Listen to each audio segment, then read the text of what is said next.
Os Estados Unidos da América foram o primeiro país do continente americano a conseguir a sua independência.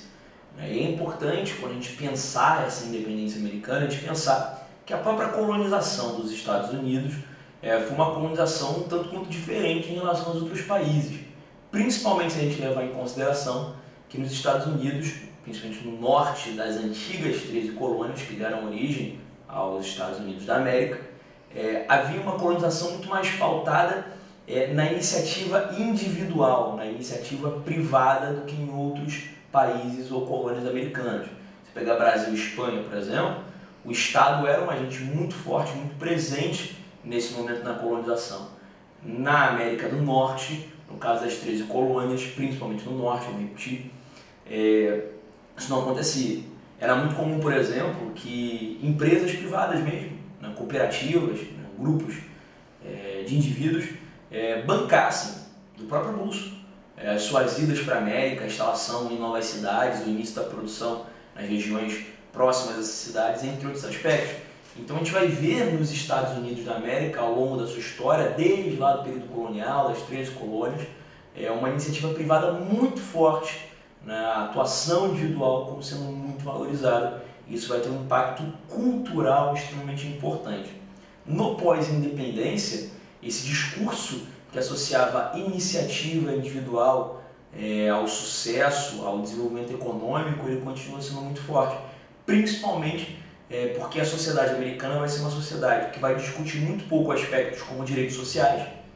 Direitos trabalhistas, por exemplo, são muito pouco discutidos ao longo do século XIX, do século XX, pelo menos, primeira metade do século XX, pelo menos, isso vai acontecer. E é uma sociedade que vai enfatizar muito o que a gente entende como a autonomia privada, a iniciativa individual. Então, nos Estados Unidos, esses aspectos vão ser muito valorizados. A nossa questão vai discutir exatamente essa ideia.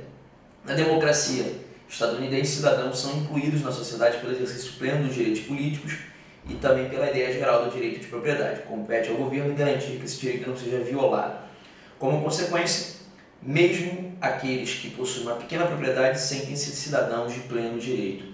Repara, o que inclui o cara, o que gera a cidadania, não é usufruto de uma gama diversa de direitos. Não é, por exemplo, ter direito trabalhista. Isso não é um aspecto de cidadania, pelo menos o texto ainda não nos dá a entender isso. O que inclui o cara na sociedade americana é o direito político, que é ampliado ao longo do século XIX.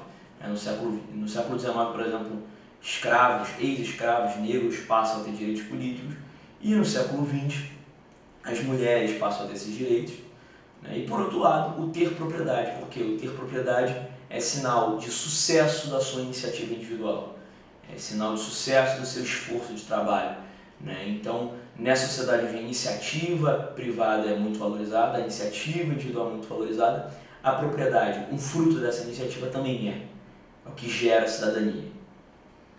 Na tradição política dos Estados Unidos, uma forma de incluir socialmente cidadãos letra A, submeter o indivíduo à proteção do governo.